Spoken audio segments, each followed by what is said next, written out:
Merci beaucoup. Merci infiniment. Je dois d'abord dire que hier, jusqu'à hier, quand les uns et les autres parlaient, je pensais vraiment que je faisais partie des jeunes.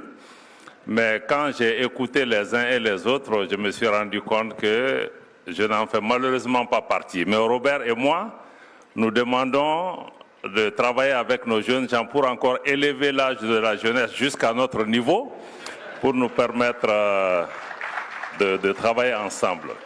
Parce que quand j'écoutais un peu aujourd'hui notre doyen, le Premier ministre Zerbo, il a parlé de décrochage. Je crois que si nous ne faisons pas attention, en écoutant nos jeunes gens depuis hier et ce qu'on voit dans nos rues et dans nos capitales depuis un certain moment, c'est-à-dire qu'il y a de sérieux risques de décrochage entre la jeunesse et les autres. Donc, ça veut dire qu'il faut vraiment que nous prenions conscience de la situation et que nous voyons avec les jeunes gens comment maintenir cette connectivité entre nous pour nous permettre de travailler, pour pouvoir relever nos pays. Je dis ça en même temps, je crois qu'il y a aussi des motifs de pouvoir espérer, hein, parce que c'est vrai, l'âge médian des dirigeants africains est assez élevé, mais en même temps aussi, il y a beaucoup de jeunes dirigeants qui arrivent. Le président du Burkina a moins de 40 ans, le président du Mali a à peine la quarantaine, le président du Sénégal est dans la quarantaine, le Tchad, le Gabon. On espère encore que cet âge médian va encore baisser avec tout le travail qui est en train d'être fait. Et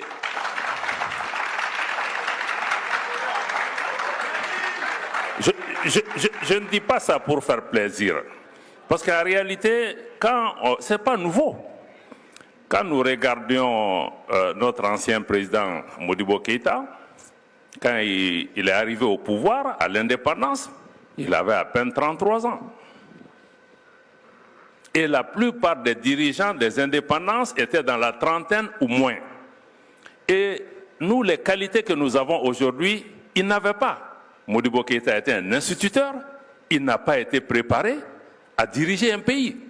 Nous avons ces expériences. Aujourd'hui, ce qui est important pour nous aussi, c'est de comprendre que la jeunesse n'est pas pour demain, c'est des leaders d'aujourd'hui et non des leaders de demain. Et que nous devons aussi faire confiance au temps. Les anciens, les sages peuvent diriger autant, des jeunes gens aussi peuvent, dans la trentaine à 25 ans, diriger des pays. Pourquoi pas? Je crois que vous avez posé la question de leadership ici, je vais venir à ça, avant même d'entrer peut-être dans le sujet. C'est vrai, on peut définir le leadership comme on veut, mais bon, dans le cas de dire, bon, c'est un leadership, c'est une vision, comment quelqu'un peut créer la connectivité avec ses citoyens, comprendre leurs besoins, définir une définition, s'assurer que les gens sont équipés, mobilisés, entraînés pour pouvoir le suivre, pour pouvoir dresser un chemin pour arriver à cette destination. Mais moi, je veux peut-être prendre à l'inverse pour se dire que le leadership n'est pas individuel. On peut aussi exercer un leadership collectif. C'est-à-dire que c'est un groupe qui va se saisir maintenant d'une vision, travailler ensemble de façon solidaire pour pouvoir surmonter les différents obstacles pour y arriver. Il y a des leaders qui peuvent être devant, il y a des leaders qui peuvent être derrière. Ils peuvent avoir des jeunes, ils peuvent avoir des anciens, mais travaillons aussi dans nos pays pour développer des leaderships collectifs et ne pas penser qu'un individu, aussi brillant fut-il, peut à lui seul, entraîner un pays. Mais c'est vrai, on a des dirigeants qui ont une vision, qui peuvent le faire. Mais je crois que je veux vraiment lancer cette idée de travailler dans nos pays à développer des leaderships collectifs et des leaderships collectifs dans tous les secteurs. Il y a des chefs d'entreprise qui sont des leaders. Il y a des leaders de la société civile qui sont des leaders. Il y a des paysans qui sont des leaders. Il y a des chefs de village ou en tout cas des gens dans ces... Je crois qu'il ne faut pas qu'on pense que le leader doit être nécessairement au sommet.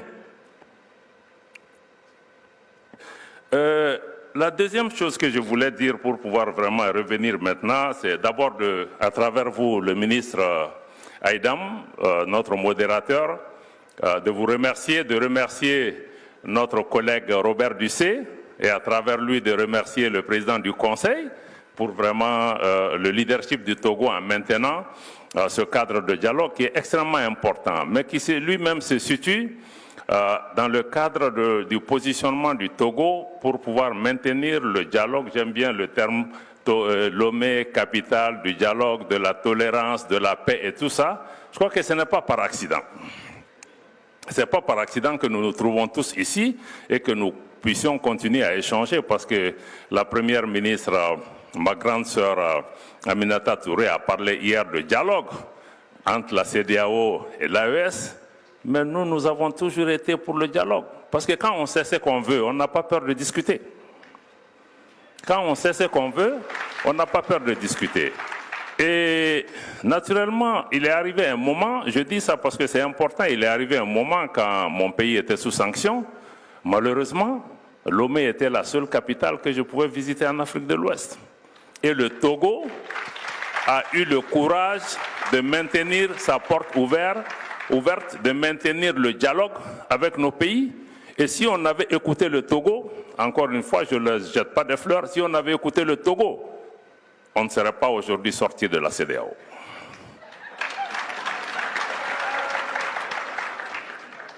Ça n'a pas fait que des amis au Togo, mais je crois que parce qu'ils ont eu une posture de dire que quels que soient les problèmes de nos frères, il faut qu'on travaille dans la solidarité, il faut qu'on cherche à les comprendre, il faut qu'on les accompagne. Mais il ne faut pas qu'on leur amène juste des prescriptions. Je crois que ça, c'est vraiment, je tiens à saluer cet effort de dialogue et ce cadre qui est là aujourd'hui. Je crois que c'est important, le ministre a touché là-dessus. Donc moi, je vais toucher 2 points essentiels dans mon développement. C'est-à-dire, je vais parler du besoin d'autonomie stratégique de l'Afrique pour sa sécurité, et je vais parler aussi du partenariat entre Africains. Si on parle de l'autonomie stratégique de l'Afrique en matière de sécurité, il faut qu'on comprenne pourquoi il est nécessaire et comment le faire. L'autonomie stratégique n'est pas un choix ni une option, c'est une obligation. On n'a pas parlé d'indépendance sécuritaire de l'Afrique, mais on a dit autonomie. Parce que quand vous regardez, Madame la Première ministre a parlé hier du besoin de transformer nos pays, de diminuer la pauvreté, toutes ces questions ne sont possibles que si nous pouvons assurer la sécurité de nos pays. Regardez les 2 superpuissances économiques du monde, les États-Unis et la Chine, sont aussi les premières à avoir mis en place aussi des capacités militaires. Ça veut dire qu'on ne peut pas avoir de prospérité économique quand on n'a pas la capacité de se défendre, quand on n'a pas la capacité d'avoir une force dissuasive. Les États-Unis, à eux seuls, ont 800 bases militaires à travers le monde. Mais vous croyez que c'est pourquoi? Mais c'est pour protéger la prospérité, le mode de vie américain et s'assurer que le monde travaille pour les intérêts des États-Unis. Donc, et aujourd'hui, on est dans un... Je vais vous amener juste à une question de reality check en réalité, parce qu'il ne faut pas qu'on soit naïf de penser que tout va se passer dans le meilleur des mondes si on a de bonnes recettes sur le plan économique. Parce qu'aujourd'hui, de la colonisation, de l'esclavage à la colonisation jusqu'à aujourd'hui, les problèmes n'ont changé que de nature, plus ou moins. Aujourd'hui, plus que jamais, nous sommes dans un monde qui est fondé sur les rapports de force, sur la coercition. Ce qu'on n'obtient pas par la coopération, on va chercher à l'obtenir par la ruse. Si on ne l'obtient pas par la ruse, on va l'obtenir par la coercition. Quelqu'un a parlé de ressources, comment s'appelle ça? Des minerais stratégiques. Mais ces minerais stratégiques, mais ils vont se les procurer par tous les moyens. Par tous les moyens. Donc à nous de nous organiser pour protéger notre prospérité.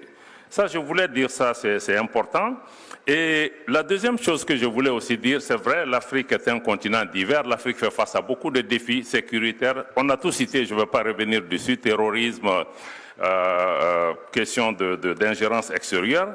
Mais ce qui est important que je retiens, que je répète chaque fois, nous-mêmes, nous pensons que quand j'écoute les uns et les autres, on a l'impression que l'Afrique est un pays quand vous parlez. Mais on n'en est pas là.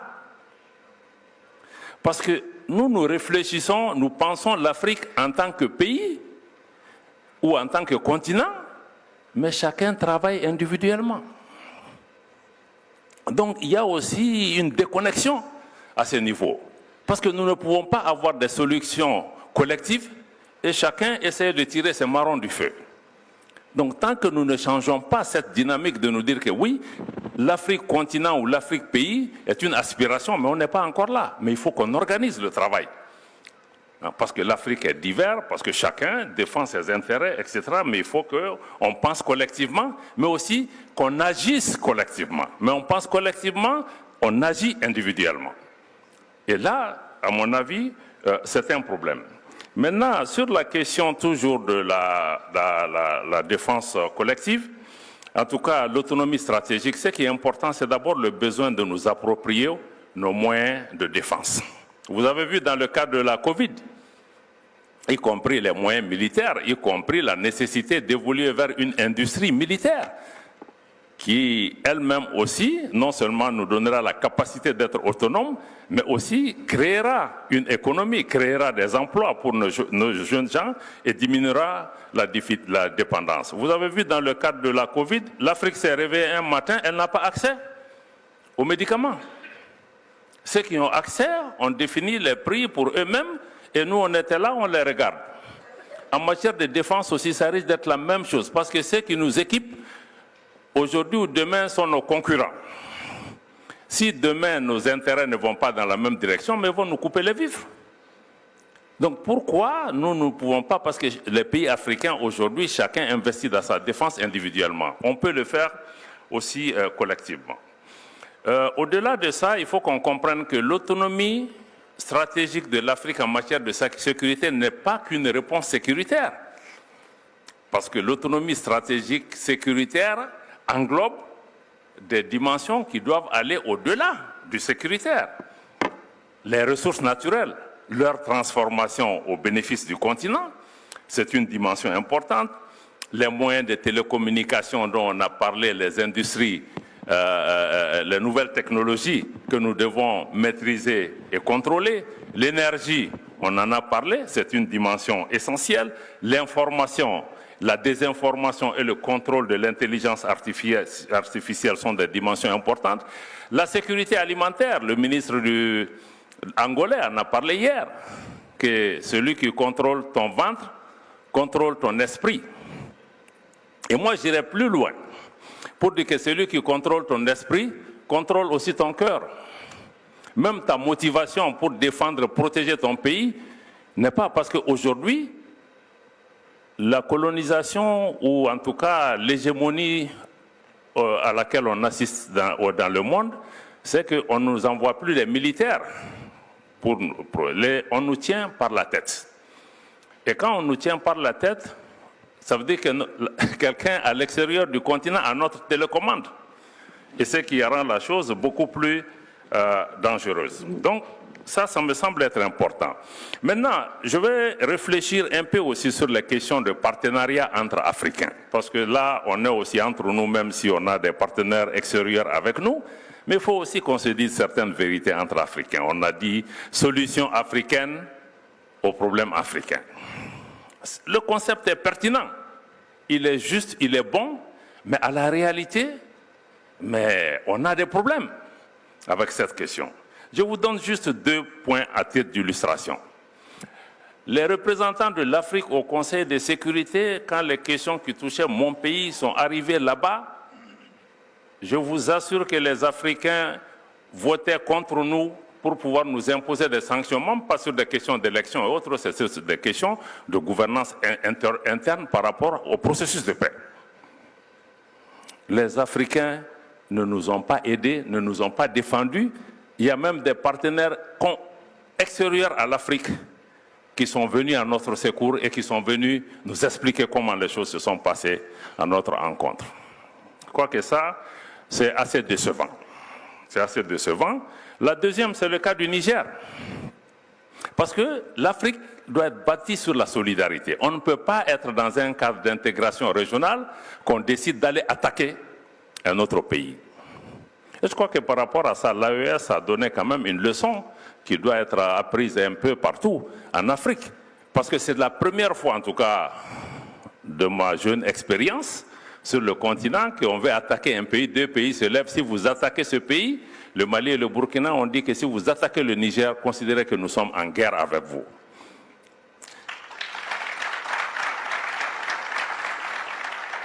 Vous vous imaginez si l'Afrique avait tenu le même discours quand on a voulu attaquer la Libye, qu'est-ce qui se serait passé? Donc, la sécurité ne peut être envisagée que de manière solidaire. Il faut qu'on se sente lié au-delà des discours. Donc ça me semble être important comme élément. Deux derniers points. On dit qu'on veut sortir des liens de la dépendance. C'est important. Mais il faut aussi qu'on comprenne qu'il faut développer la confiance entre Africains. Il ne faut pas que certains pays africains pensent que les autres pays impérialistes ou autres qui nous dominent, s'ils partent, eux, ils vont les remplacer. Non. Les relations entre pays africains doivent être bâties aussi sur la solidarité, sur le respect mutuel, sur l'entraide mutuelle. Il ne faut pas que d'autres pays africains s'installent dans une démarche hégémonique à l'endroit d'autres pays africains en disant que ma population est plus grande, j'ai plus de ressources, donc par conséquent, voilà, telle puissance est partie, c'est moi qui vais régenter la région. Ça ne marchera pas. Ça ne marchera pas également. Le dernier point, je crois que la grande sœur encore a parlé hier de révolution. Oui, on en a besoin, mais par-dessus tout, je pense que ce dont on a besoin, c'est une révolution culturelle. Parce que tout ce qu'on est en train de faire, l'intelligence artificielle, transformer nos économies, tout ce qu'on doit faire, ça doit être basé. Je parle aussi à nos jeunes gens. Parce que vous dites que vous êtes la génération connectée. Vous êtes sur Internet. Vous êtes en contact avec le reste du monde. Mais ce qui est important, c'est seule la culture qui vous permet de savoir qui vous êtes, d'où vous venez, et d'où vous venez va renseigner votre destination. Donc si vous partez sur le marché planétaire les bras vides, mais vous allez être absorbé. Parce qu'il faut que, dans le concert des nations ou au banquet de l'histoire, comme me dit, chacun apporte quelque chose. Qu'est-ce que nous apportons à ce banquet de l'humanité? Donc c'est notre culture aussi qu'il faut que nous comprenions. Comment nous comprenons le monde, c'est important. Il y a des défis importants. Je crois que je salue le travail du ministre Robert Dussé sur la question aussi des injustices faites à l'Afrique. La question des réparations, pas que financières. La question des réparations est une question morale pour laquelle nous devons nous battre et que notre jeunesse aussi doit pouvoir s'engager par rapport à ça. La question de la réparation de l'injustice, comme tu l'as dit, la décolonisation géographique. La carte de l'Afrique qu'on a fait à dessein pour pouvoir la maintenir dans une situation de dominée, me semble être aussi une donnée. Et avec le frère Robert Dussé, nous travaillons aussi à réparer certaines injustices historiques. Parce qu'on se réjouit que ce soit Christophe Colomb qui ait découvert l'Amérique. Mais nous savons, par des recherches archéologiques scientifiques, qu'un des empereurs du Mali, de l'Empire du Mali par la République du Mali, l'Empire du Mali est beaucoup plus grand que la République du Mali actuelle. Le roi Aboubakari II, à l'époque, le Mali n'était pas enclavé. C'était un empire maritime. A organisé une expédition et les récits sont là pour prouver qu'il aurait atteint l'autre rive de l'Amérique bien avant Christophe Colomb. Mais personne ne racontera cette histoire à notre place et le ministre Dussé, avec nous-mêmes, nous sommes en train de travailler pour avoir des données scientifiques dans le cadre d'un symposium où nous-mêmes nous allons collecter des recherches, des réflexions pour pouvoir mettre ces questions sur la table. Parce qu'aujourd'hui, notre place dans le monde, ce n'est pas juste pour se glorifier, mais c'est aussi pour se mettre en confiance. Parce qu'on a tout fait pour nous diminuer, pour diminuer notre confiance. Il faut que nous nous reprenions nous-mêmes pour pouvoir montrer que aussi c'est possible. Nous n'avons pas toujours été assistés. Voilà ce que je voulais vraiment dire, mais je crois qu'il y a beaucoup d'autres choses sur lesquelles je pourrais revenir dans les débats. Mais voilà, je voulais juste de façon désordonnée partager quelques réflexions et réagir à tout ce que j'ai entendu depuis hier. Je suis afro-pessimiste, je suis afro-optimiste, mais je suis aussi afro-réaliste. Donc je veux que vraiment on ait une ambition pour notre continent, mais aussi qu'on soit conscient des réalités, des défis qui se posent à nos pays. Merci. Merci beaucoup, Monsieur le Ministre.